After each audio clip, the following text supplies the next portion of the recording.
orang yang kamu tangkap, orang yang yang kamu tahan, dijaga rezekinya sama Allah, dijaga kesehatannya sama Allah, anak istrinya dijaga sama Allah. Tapi kamu, rekeningmu, ekonomimu, kesehatanmu, rumah tanggamu, anakmu, istrimu hancur. Pelan pasti hancur. Pelan-pelan. Ya, kehormatan rumah tanggamu dicabut, istrimu selingkuh, istrimu ditidur orang, kamu sendiri impoten. Tak ulang nih, tak ulang berulang-ulang kata-kata ini. Belum lagi nabrak, belum lagi kamu stroke, patah satu kakimu. Pokoknya konflik. Azab itu jalan terus itu. Betul. Dan anehnya Ustadz, sampai di titik itu dia belum taubat, dia masih taat atasan, dia masih tunduk, dia masih takut kehilangan jabatannya, padahal jabatannya sudah hilang di mata istri dan anaknya. Dia takut kehilangan kehormatannya, kewibawaannya di depan atasan, di depan manusia, padahal kehormatannya yang hakikat sejati sudah habis di mata istrinya, di mata anaknya, di mata Allah, di mata para malaikatnya, habis. Banyak rakyat yang terjebak pinjol, Ustadz. Banyak rakyat yang rumahnya disita dengan semena-mena, dengan bank, dengan koperasi, tanahnya dilelang seenak-enaknya, rumahnya dilelang seenak-enaknya. Negara nggak hadir, polisi nggak hadir, tentara nggak hadir, katanya mengayomi rakyat. Ada polisi datang malah membela yang bayar. Nasabah yang terdolimi, yang rumahnya disita dengan semenang-menang, malah ditakut-takuti sama polisinya, diancam-ancam. Ini negara udah rusak ini. Allah. Dan bagi Anda yang sudah subscribe channel ini, kami ucapkan terima kasih. Jazakumullah khairan katsir. Semoga diberikan keberkahan yang berlimpah. Amin.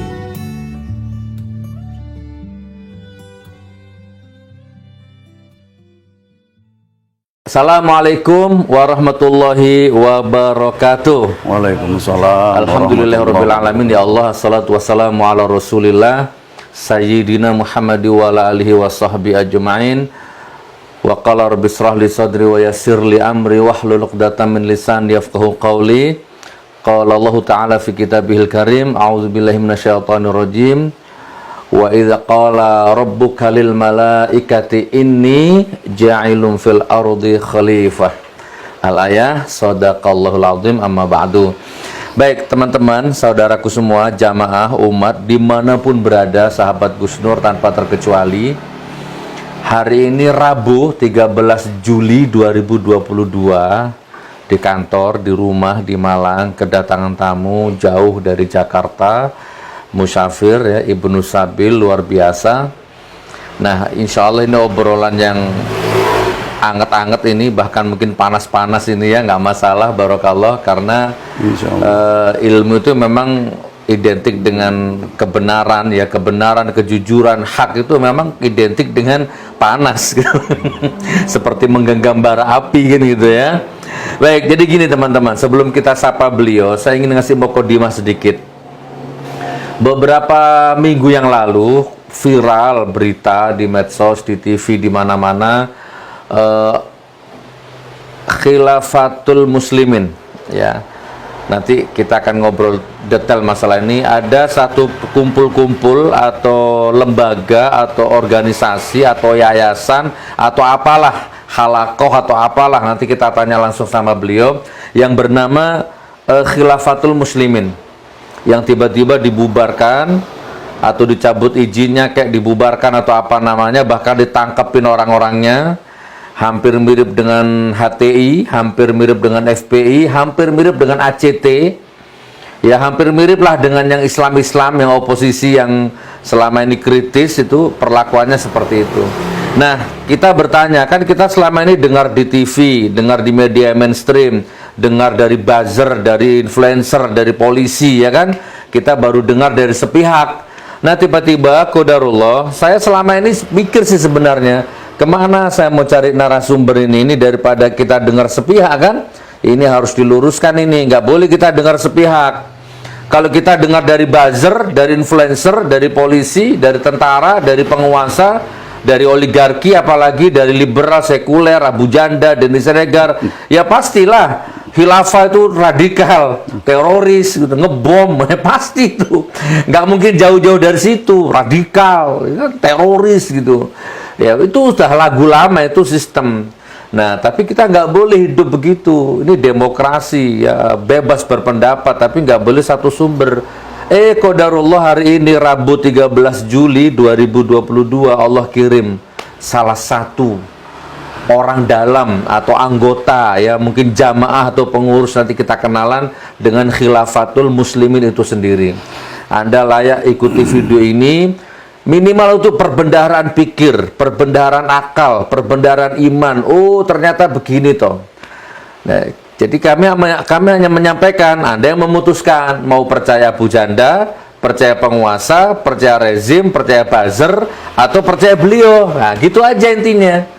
Apa itu Khilafatul Muslimin? Ayo kita sapa beliau. Assalamualaikum Ustaz. Waalaikumsalam warahmatullahi wabarakatuh. Di WA saya muncul nama Muhammad Abudan. Betul Ustaz? Namanya antum siapa Ustaz lengkapnya? Muhammad Abudan. Muhammad Abudan. Belakangnya nggak ada lagi? Nggak ada. Subhanallah. Muhammad Abudan. Oke Ustaz, ada 3 poin mungkin yang mau saya tanyakan. Pertama tentang antum dulu lah, biar teman-teman Gus Nur ini kenal ya. Antum ini asli mana, sekarang tinggal di mana, anaknya berapa, istrinya berapa, menantunya berapa gitu Ustaz.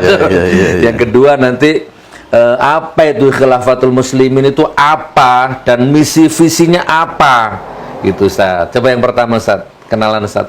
Ya, bismillahirrahmanirrahim. Assalamualaikum warahmatullahi wabarakatuh. Waalaikumsalam. Alhamdulillah. Alhamdulillahilladzi hadana li hadza wa ma kunna linahtadiya laula an hadanallah. Saya memperkenalkan diri, nama saya Muhammad Abudan. Istri 1, anak 4, Alhamdulillah. mantu 3, cucu 6. Alhamdulillah. Saya S1 tamatan Fakultas Hukum Untak Jakarta. S2 tamatan Fakultas Hukum UI Jakarta. Iya. Saya sehari-hari waktu itu sebagai dosen di perguruan tinggi, di beberapa perguruan tinggi. Ada Untar, ada Esa Unggul, ada UNAS, udah pernah juga ngajar di Universitas Bayangkara, markasnya polisi. Jadi saya akademisi gitulah kira-kira. Tapi di sisi lain, qadarullah, Allah kasih kesempatan saya menjadi pengacara atau advokat. Walaupun kartu advokat saya mati, tinggal diperpanjang. Nah, saya kesini tadinya silaturahim sama rekan-rekan sejawat yang ada di Surabaya yang ditahan. Terus saya silaturahim sama keluarga bapak. Akhirnya saya kesini. Saya lahir di Medan, 5 Agustus 1962. Masya Allah. Istri orang mana Ustaz? Istri orang Kalimantan Barat. Medan, Kalimantan Barat. Melayu ketemu Melayu. Melayu ketemu Melayu. Sekarang kumpul di Jakarta ya? Jakarta. Alhamdulillah. Terus mengenai Khilafatul Muslimin. Guys, saya potong dulu. Jadi ternyata beliau akademisi. Beliau S1, S2, belum doktor berarti ya? Belum. Ya. S1, S2 UI ya, dan beliau dosen dan beliau lawyer ya. Berarti Anda layak menyimak setiap kosakata, setiap patah kata dari beliau, karena beliau orang berpendidikan. Kata-katanya, hujahnya bisa dipertanggungjawabkan secara akademisi, secara ilmu, secara hujah, secara dalil, secara fikih, itu bisa dipertanggungjawabkan gitu ya. Dengarkan itu. Oke, barakallah, terima kasih atas kurikulum vitae singkat dari beliau. Oke Ustaz, sekarang kita masuk ke acara inti Ustaz. Apa itu Khilafatul Muslimin Ustaz? Saya asli nanya karena saya belum tahu ini Ustaz. Berdiri tahun berapa, itu dari mana, siapa pendirinya, gimana Ustaz? Ya, Khilafatul Muslimin itu sebuah kumpulan orang yang tujuannya adalah ibadah, jadi mengaji gitu. Jadi komunitas tapi nggak pakai legalitas formal, karena tujuannya adalah mengaji dan beribadah. Nah, Khilafatul Muslimin itu berdiri pada Juli 1997. Berdiri tahun 97. Oke. Nah,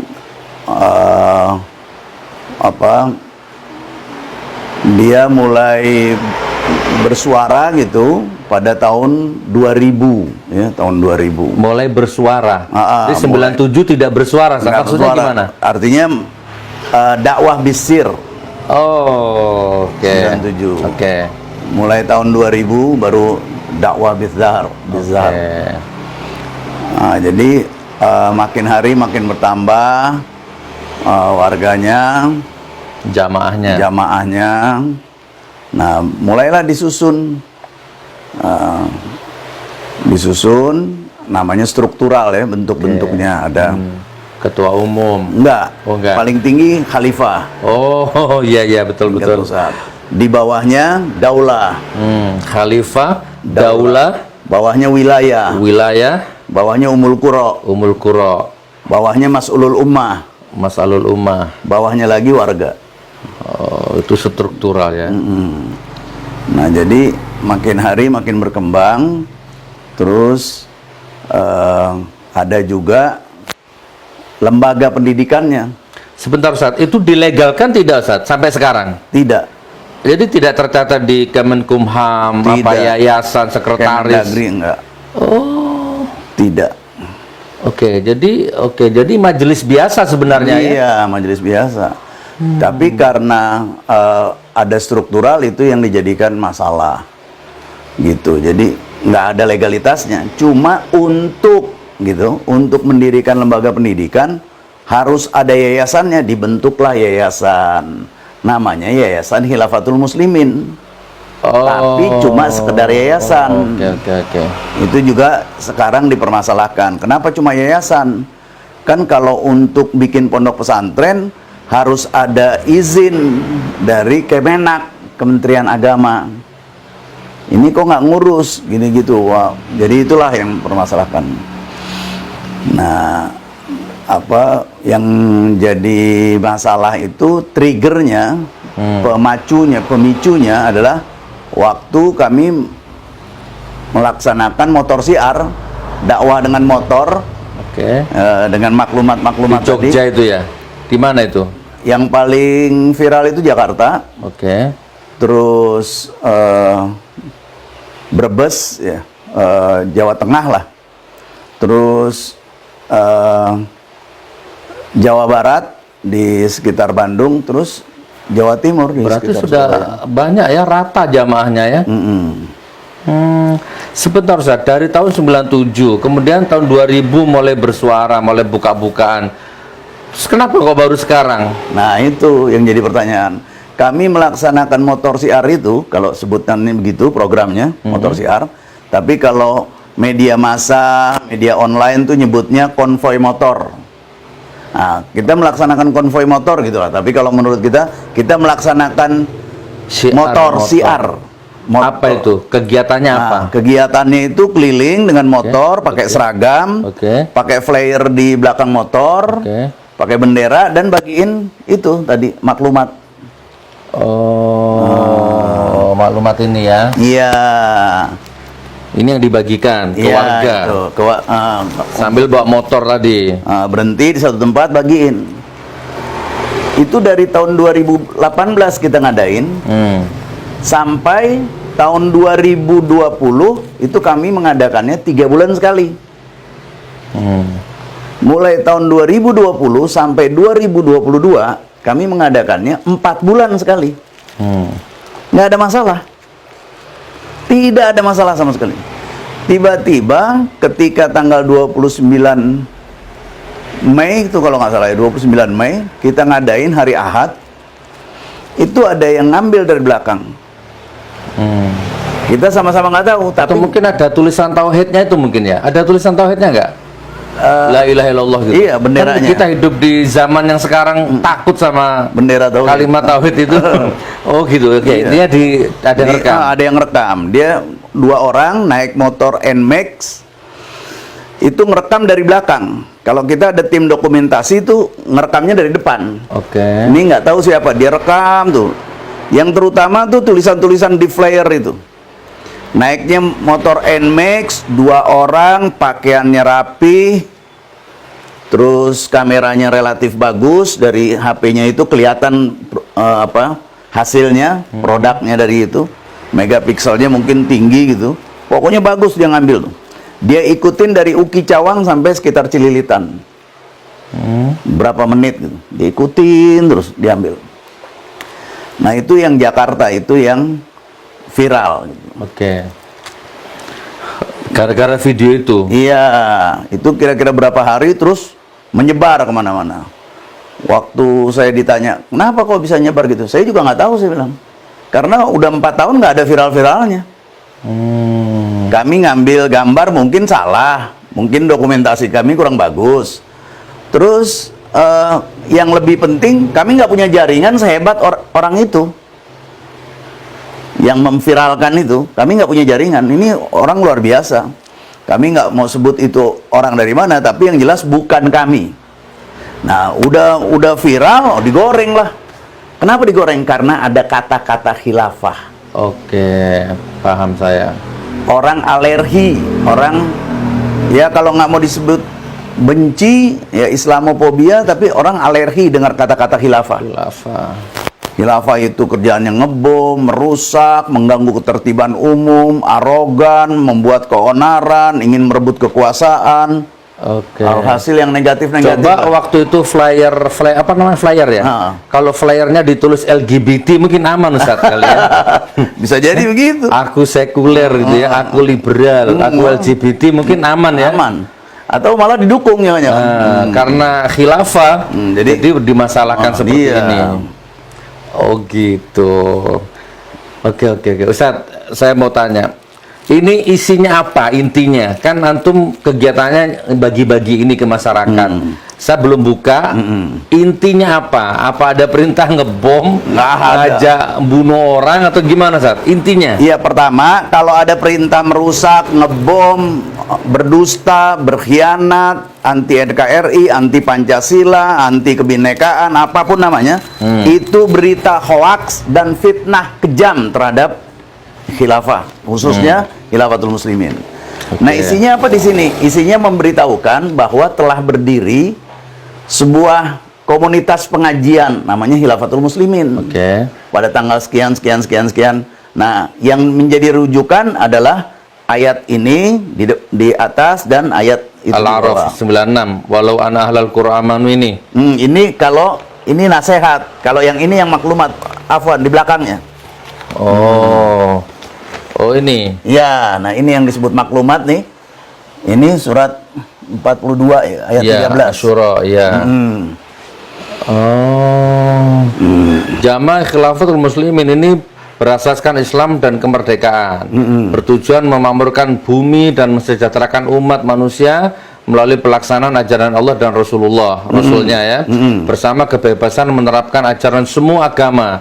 Berarti toleran dong. Toleran. Sebagai prinsip dasar jamaah, tanpa memperkenankan seorang warganya membuat satu ketentuan atau aturan atau norma-norma yang bertentangan dengan ajaran agamanya sendiri-sendiri. Toleran berarti. Toleran. Tapi dituduh intoleran. Iya. Oh gitu. Jadi ini disebar ya dari tahun 97. Bukan, dari tahun 2018. Dari tahun 2018 nggak pernah ada apa-apa ya. Teman sekarang kena momentumnya ya. Iya. Oke, Ustaz. Jadi itu ya saudaraku. Sampai ditangkepin ya? Iya. Ada berapa total yang ditangkepin, Ustaz? Totalnya kurang lebih 33 orang, mulai dari Bangka, Lampung, Jakarta ya, ada juga orang Lampung yang dibawa ke Jakarta di Polda Metro Jaya, di Polres Bandung apa Cimahi ada, di Polres Karawang, di Polres Brebes, di Polres Wonogiri, di Polda Jatim ditangkap. Ditangkap, Tuduhan dan deliknya, pasalnya? Yang dituduhkan ialah satu percobaan makar, melakukan makar atau percobaan makar. Allahu Akbar. 2, menyebarkan berita bohong. Kita nggak tahu yang mana yang bohong. Nggak tahu ya. Nah, Oke. Yang ketiga, menciptakan keonaran. Jadi kita sama sekali bingung, kita ajak bicara nggak berkenan. Oke, Terus yang pertama. terakhir melanggar undang-undang keormasan. Oke, pertama makar ya. Terus gimana? Makar enggak kira-kira Khilafatul Muslimin ini? Nah itu yang kita tanyakan itu. Ini kalau makar di mana makarnya? Makar itu menggulingkan pemerintah. Iya, merebut kekuasaan, menggulingkan pemerintahan yang sah. Gitu, itu makar. Tapi Yang saya dengar kalau makar itu harus punya senjata, punya uang, punya kekuatan, dan didukung TNI. Yang saya dengar, kalau nggak ada unsur itu nggak bisa makar, dan harus menguasai parlemen, menguasai eksekutif, ya. Khilafah ini ada nggak orangnya di parlemen, di DPR? nggak ada. Berarti nggak punya dong potensi makar ya. Aneh-aneh aja ini sekarang ini. Semuanya yang apa di Polres pun tuduhannya itu makar, percobaan makar. Ada juga yang dianggap menyebarkan ajaran atau faham yang bertentangan dengan Pancasila. Ya, itu sudah paham saya, lagu lama itu sudah. Jadi apa sejajar dengan PKI khilafah itu apa gimana? Berulang kali dijelaskan, Pak, ini khilafah. Khilafah tidak ingin mengganggu, merebut kekuasaan, melakukan makar, menggulingkan pemerintahan yang sah. Nggak ada, Pak. Kalau nggak percaya, silahkan cari buktinya. Kami nggak segan-segan untuk membantu. Karena dari dulu nggak pernah ada itu. Nah, muncul lagi isu baru lagi, digoreng lagi. Apa itu? Ya, Onar. bahwa ada video-video tertentu yang nanti mengarah kepada makar. Nah, gitu. Jadi ada orang yang ceramahnya keras gitu. Nah, itu lihat tuh, ceramahnya kayak gitu, itu kan bahan makar. Jadi Gus Nur juga harus hati-hati kalau ceramah keras-keras nih bisa berbalik. Islamofobia itu ternyata bukan mitos, bukan isu ya, Iya. beneran. Benar. Islamofobia itu Benci terhadap Islam. Menurut saya makar itu menaikkan BBM malam-malam, itu makar ya. Yang mengamandemen undang-undang, yang ngerubah undang-undang, potensi makarnya ada. Yang korupsinya sudah jelas-jelas nyata, itu makarnya ada. Yang mau merubah Pancasila menjadi kebudayaan, Trisila, Ekasila lah dan seterusnya, itu sudah jelas nyata. Orangnya ada, produknya ada, dampaknya ada, keonarannya ada. Tapi mereka berkuasa masalahnya, Ustadz.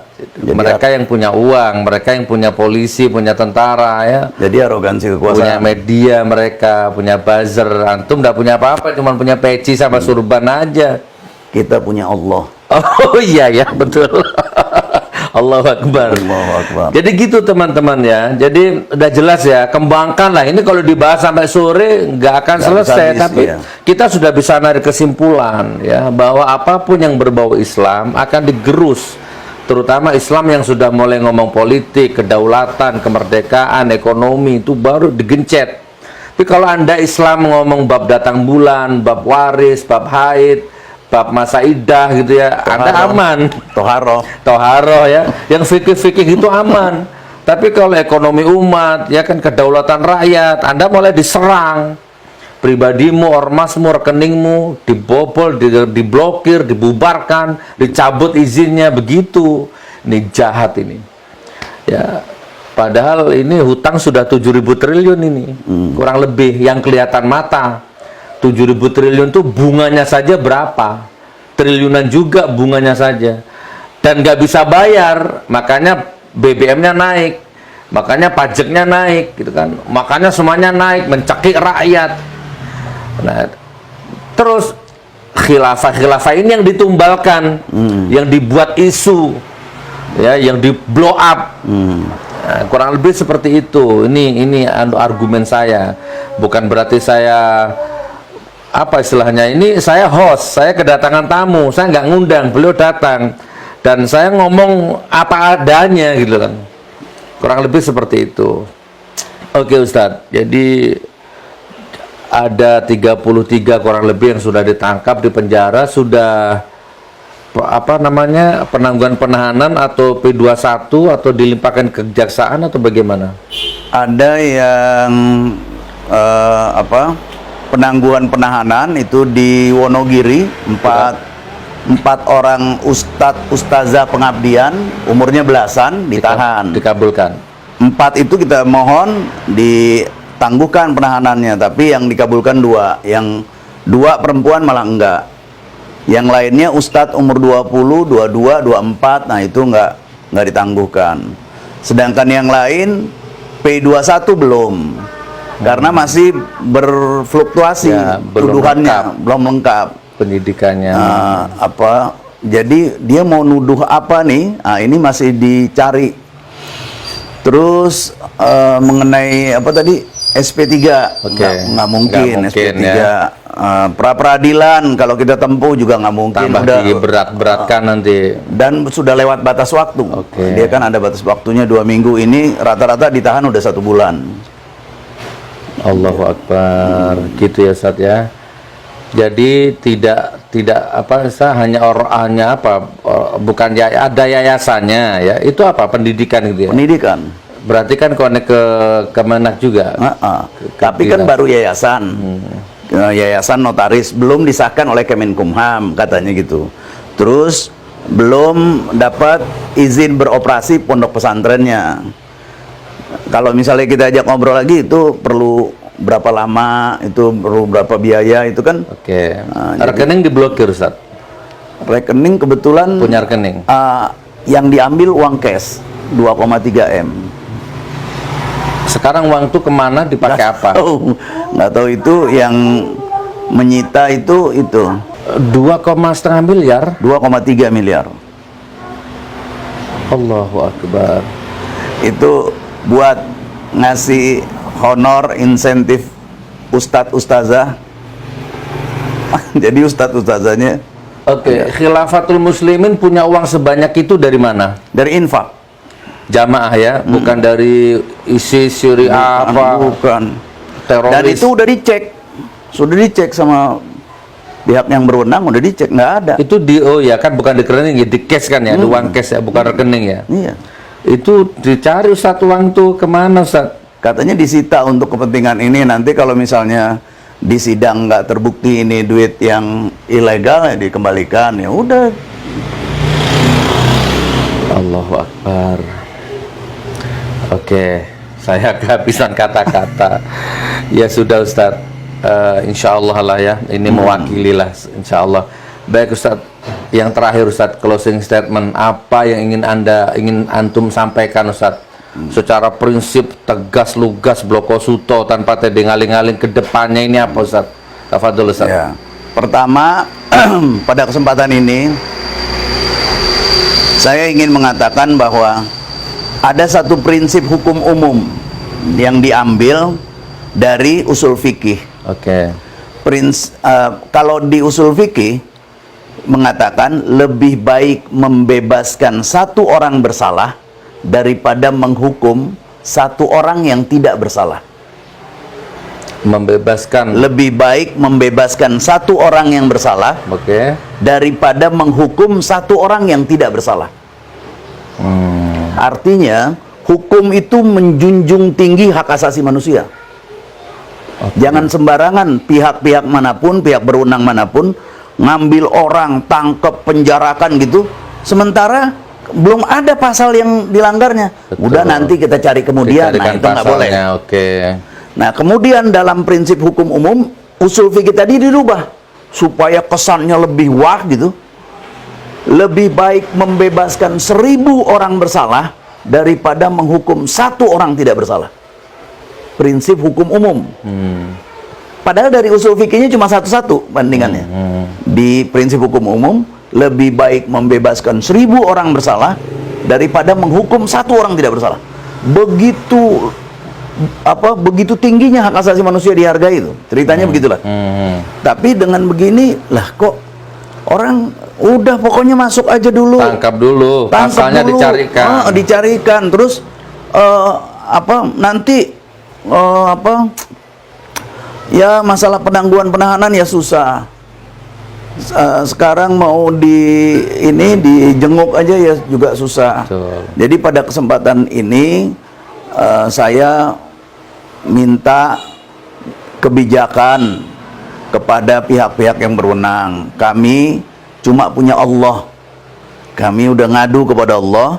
Kalau Allah sudah menjatuhkan hukuman kepada orang-orang yang berwenang tapi menyalahgunakan wewenangnya, kalau Allah sudah menurunkan azab, justru lebih gawat azab Allah daripada yang kalian timpakan kepada ikhwan-ikhwan kami, ustadz-ustadz kami, gitu. Oke. Jadi segeralah berpikir, kalau memang nggak ada salahnya, ya dibebaskanlah, dikeluarkanlah SP3. Kalau memang dicari-cari salahnya, ada salahnya, ya diperlakukanlah sebagai manusia, sesuai dengan hak asasi manusia. Orang mau jenguk ya silahkan, karena sampai sekarang nggak terbukti delik politiknya tuh, makar itu nggak terbukti. Kalau menurut kami, oh nanti akan terbukti, ya udah oke. Tapi perlakuannya yang seimbang dong. Kami kan selama ini nggak memberontak, nggak ngelawan, kami tunduk. Walaupun ikhwan-ikhwan di dalam ditahan ini, kami tetap menghargai pihak-pihak yang berwenang, pihak-pihak yang berwajib. Karena bagaimanapun kita beranggapan ini pasti ada tekanan yang lebih besar di atas sana terhadap pihak-pihak yang berwajib itu, sehingga dia nggak bisa berbuat sesuai dengan norma hukum yang berlaku. Tekanannya begitu keras sehingga dia kayak kelabakan gitu. Ya udah, di ini aja. Oke. Cukup ya, Ustadz ya? Ya, cukup. Saya closing statement 2 poin ya. Poin pertama, saya mengalami sendiri. Ditangkap di sini, di rumah ini, setengah 12 malam. Ditangkap, polisi meringsek, masuk ke dalam. Laptop, kamera, wifi, semua dicabut. Malam itu juga saya dibawa ke Jakarta. Jam 11 siang nyampe di Bareskrim. Jam 3 sore disidik. Jam 12 malam dijebloskan ke tahanan. Jadi dampak kerusakannya belum terbukti. Pasal-pasalnya itu dicari di waktu nyidik itu. Nah, singkat cerita, karena saya ditahan, Pak, jangan begini dong. Saya jangan ditahan, saya punya 300 santri. Ada ustadznya, ada pengajarnya, saya punya anak, punya istri. Itu jangan-jangan dibawa ujuk-ujuk ditangkap, gimana anak istri saya, gimana nafkahnya. Kasihlah saya waktu 3 hari atau 1 minggu untuk menata ekonomi saya, sistem rumah tangga saya, sistem umat, sistem pesantren saya. Oh, enggak bisa, Gus, nanti ajukan, ada aturannya, ajukan surat penangguhan penahanan. Handphone disita. Coba, zolim ya. Alasannya takut melarikan diri. Nggak mungkin lah, bukan watak saya melarikan diri. Oke, singkat cerita, saya dijebloskan ke penjara. Dan nggak boleh dijenguk. Ya, pengacara nggak boleh jenguk, keluarga nggak boleh jenguk. Coba handphone disita. Tapi gimana coba? Kan harus, ya tapi Allah, ada Allah. Sehingga nasib santri-santri saya sama ustadz-ustadznya makmur. Justru semakin nggak ada kekurangan rezeki, Ustadz. Masya Allah. Ya, nggak ada kekurangan rezeki. Itu poin pertama. Nggak boleh seperti itu. Anak orang, anak manusia, ya rakyat, tiba-tiba kamu tahan tanpa dikasih solusi. Nih anaknya makan apa, istrinya makan apa, enak aja main tahan. Sementara masih dicarikan pasal-pasal. Itu bisa 3 bulan, Ustadz. Aduh. Pertama itu berapa sih? 20 hari. Terus ya. Bisa ditambah 40 lagi. Bisa 40 hari sampai 3 bulan nanti. Dan bisa ditebak, Ustadz. Penangguhan penahanannya selalu ditolak, terus ditambah sampai dimaksimalkan 90 hari ditahan itu, sambil mengumpulkan bahan-bahan pasalnya tadi itu, deliknya tadi. Ya, ujung-ujungnya lengkap, tetap kena, Zat. Tetap dilimpahkan ke kejaksaan sampai sidang. Nah, di ruang sidang itulah semuanya terkuak. Saksinya serba nggak tahu, blow on semua, settingan semua, sandiwara semua. Sementara kita sudah kadung ditahan berbulan-bulan kan. Kurang lebih begitu. Itu closing statement yang saya alami langsung ya, poin pertama. Nah, poin kedua sebagai penutup ya. Saya hanya menggarisbawahi tadi kata beliau, ada Allah.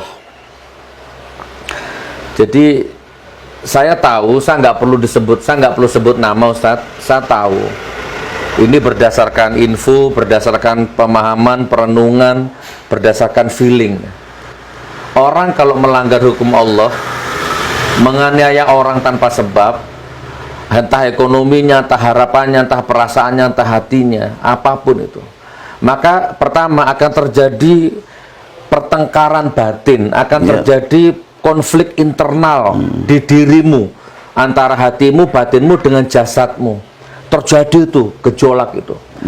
Sehingga dampak pertama, kamu menjadi orang hipokrit, munafik.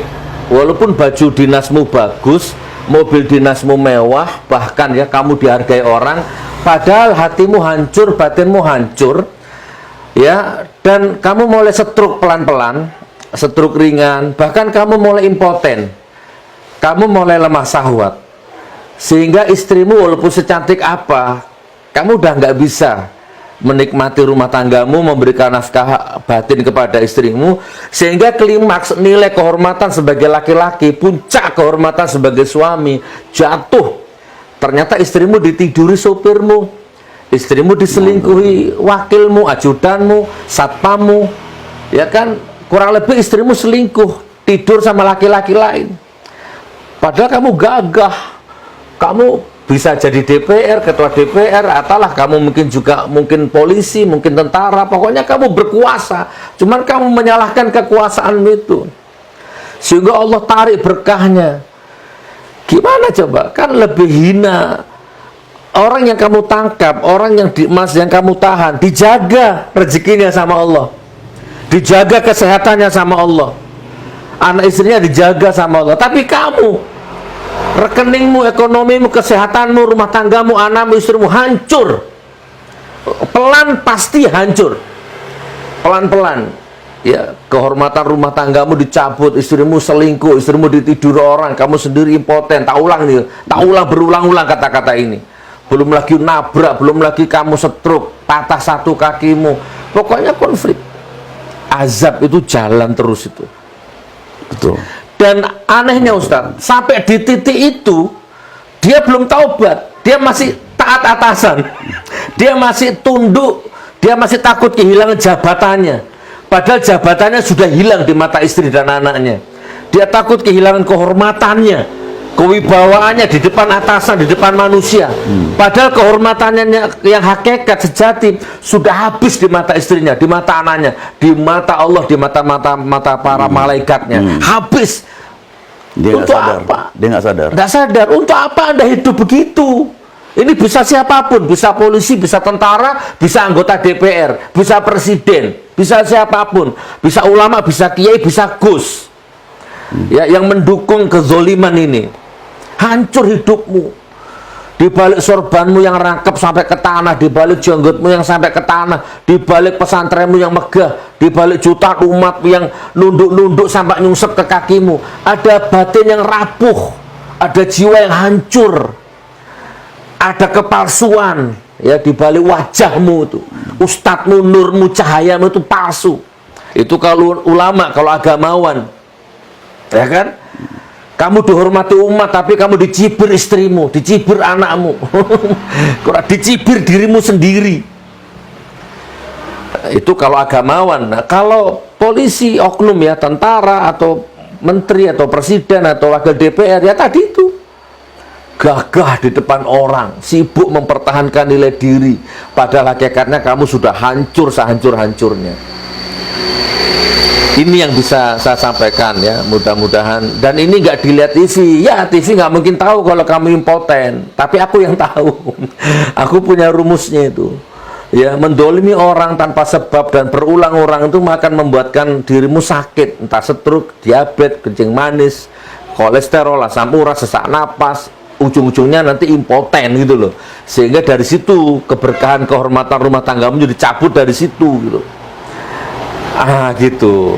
Mudah-mudahan bisa diambil. Ya, Ustadz paham yang saya sampaikan, Ustadz. Insya Allah, Ustadz, ya. Jadi antum tenang, sampaikan kepada saudara kita muslim lainnya yang mungkin saat ini terdolimi. Coba Ustadz, ini mumpung melebar ini, mumpung saya lagi ingat ini.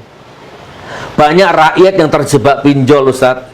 Banyak rakyat yang rumahnya disita dengan semena-mena, dengan bank, dengan koperasi, tanahnya dilelang seenak-enaknya, rumahnya dilelang seenak-enaknya. Negara nggak hadir, Polisi nggak hadir, tentara nggak hadir, katanya mengayomi rakyat. Ada polisi datang malah membela yang bayar. Nasabah yang terdolimi, yang rumahnya disita dengan semenang-menang, malah ditakut-takuti sama polisinya, diancam-ancam. Ini negara udah rusak ini. Nggak ada keamanan untuk rakyat, itu sudah nggak ada. Gitu ya, dibujuk sama marketing bank, dibujuk sama iklan-iklan pinjol riba yang menyesatkan. Orang sudah semua dimahalkan, dimiskinkan, maka nggak punya pilihan, pinjemlah pinjol. Begitu nggak bisa bayar, jatuh harga dirinya, disita asetnya, negara nggak hadir. Oh, yang legalkan pinjolnya negara, OJK. Ini kondisi kita gitu. Dan kalian masih senyum-senyum aja ini ulama-ulamanya ini. Saya nggak punya masa, saya nggak punya umat. Kalau saya punya masa, selesai. Ya, yang punya umat jutaan ini loh, malah senyum-senyum baik ini Anda ini. Yang punya kekuatan, punya power ini gimana nih? Oke Ustadz, terakhir 1 menit mumpung saya ingat. Hatiku terobati lihat video Sri Lanka Ustadz. Presiden Sri Lanka kabur melarikan diri. Istananya, rumah pribadinya digempur rakyat, diserbu rakyat, disita rakyat, disegel rakyat. Selesai. Ya, menteri-menterinya itu ditojoki di jalan umum, dimasukkan empang, diikat, ditelanjangi, dihajar. Kedaulatan ada di tangan Allah, dan lewat kedaulatan di tangan Allah itulah turun kedaulatan di tangan rakyat. Dari Allah turun ke rakyat. Mau sebesar triliun apapun hartamu akan tiba masanya. Kedaulatan Allah akan bicara, lewat kedaulatan rakyat tenggelam kalian semua. Kurang lebih seperti itu. Ustadz, ini kalau tak teruskan emosi. Assalamualaikum warahmatullahi wabarakatuh. Waalaikumsalam warahmatullahi wabarakatuh.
Oke, assalamualaikum warahmatullahi wabarakatuh.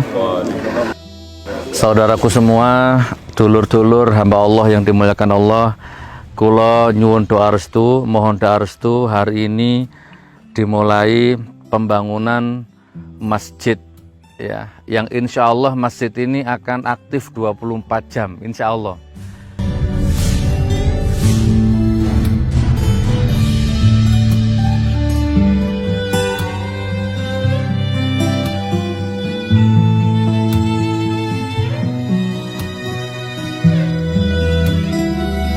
Pokoknya lancar 2 lantai ini, bismillah ya, bismillah. Moga bersinergi doa ya, selipkan doa di dalam sholatmu ya Allah. Mudah-mudahan masjid ini, masjid yang akan hidup 24 jam ini, mudah-mudahan kau berikan kelancaran ya Allah gitu ya.